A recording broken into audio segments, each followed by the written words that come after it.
Welcome back to our channel. Today we are introducing a long story. It's about Rapunzel. I hope you enjoy our reading and subscribe to our channel. Once upon a time, there lived a man and his wife.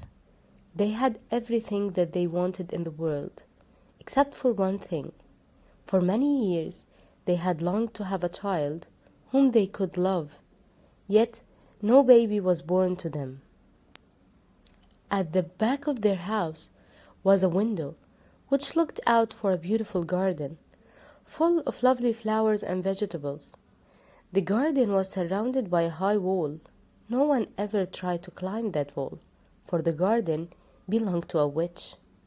One day, the wife stood at the window looking down into the garden. In one of the vegetable beds, she saw some fresh green salad. It looked so tempting that she longed to eat some. Every day that followed, she looked out of the window to the fresh green salad. The more she looked at it, the more she longed to eat it. Soon, she did not want anything else to eat.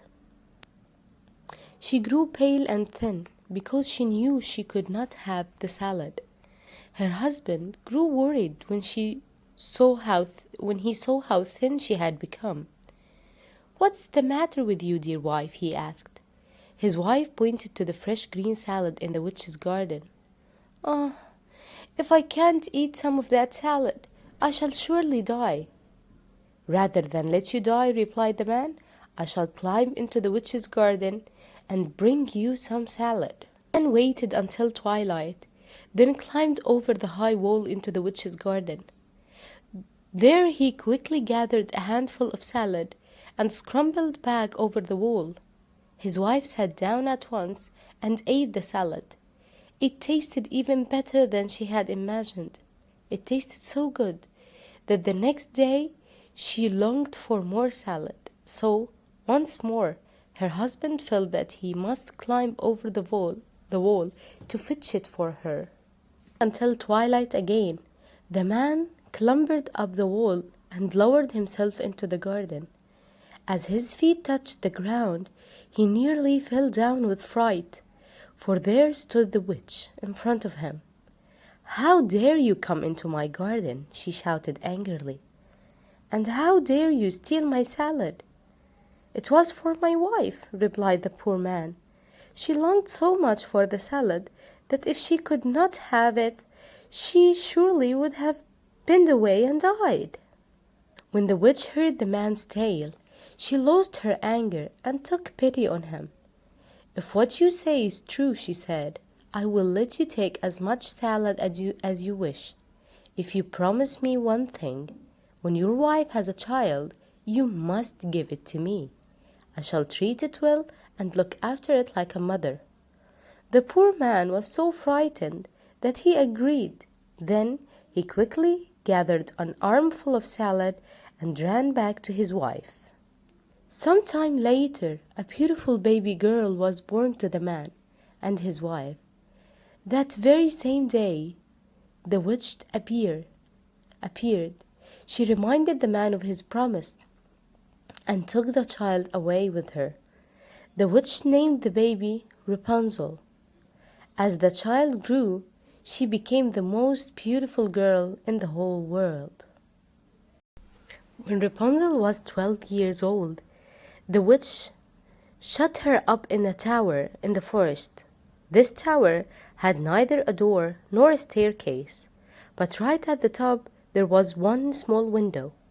When the witch came to visit Rapunzel, she stood at the foot of the tower and cried, "Rapunzel, Rapunzel, let down your hair." Rapunzel had a wonderful, long, fine hair, the color of gold. Whenever she heard the voice of the witch, she threw her long plait of hair out of the window. It was so long that it fell right to the ground. The witch would catch hold of the hair as if it were a rope. Then she would climb up to the wall of the tower and in at the window.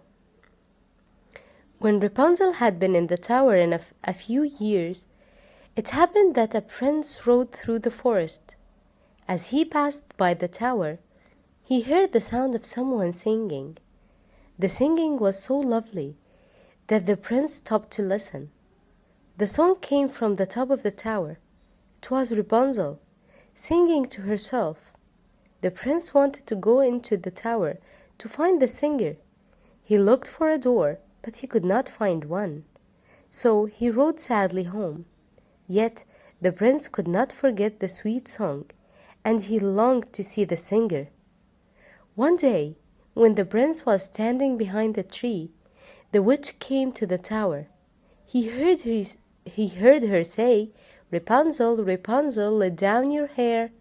Immediately, a long thick plait of golden hair fell down to the ground.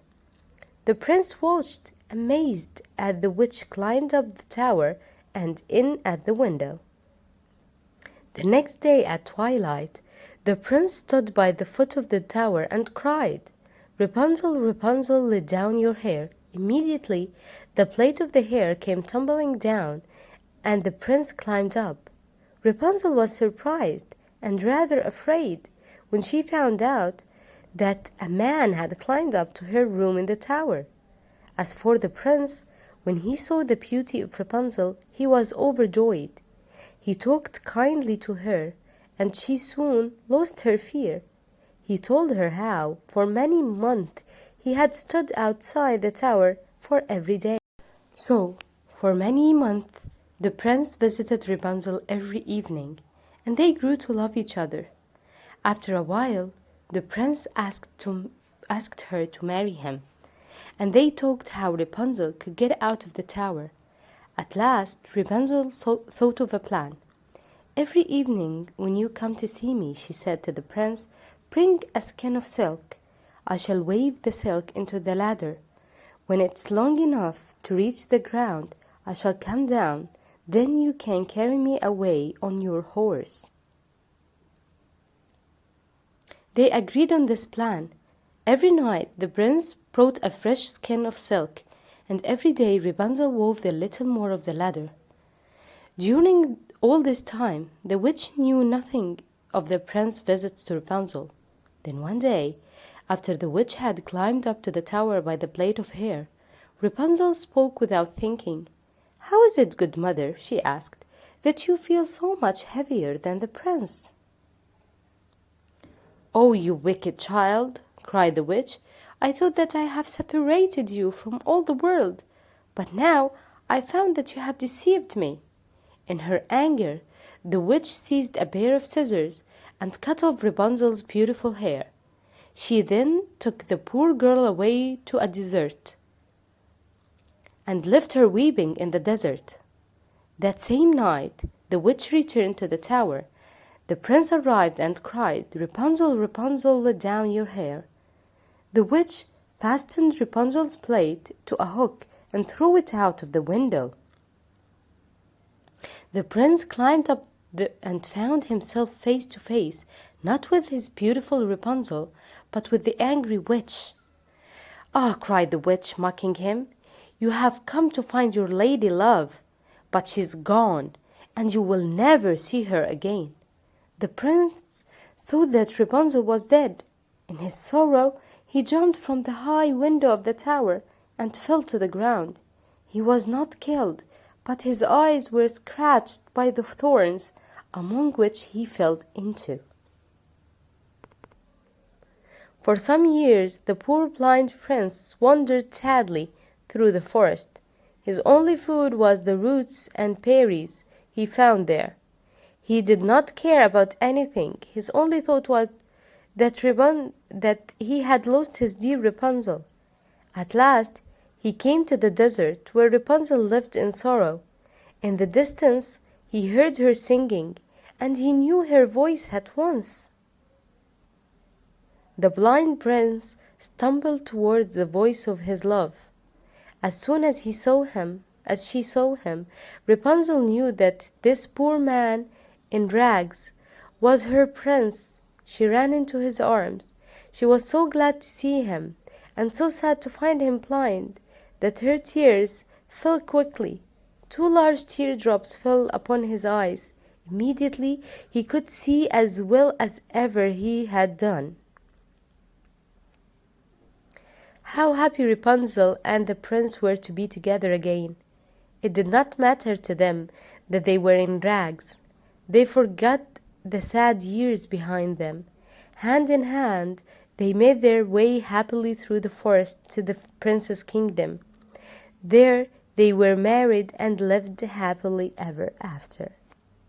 The end. I hope you liked our story. If you did, please subscribe to our channel.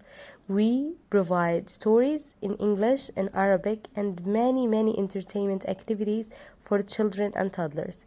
Thank you. Bye bye.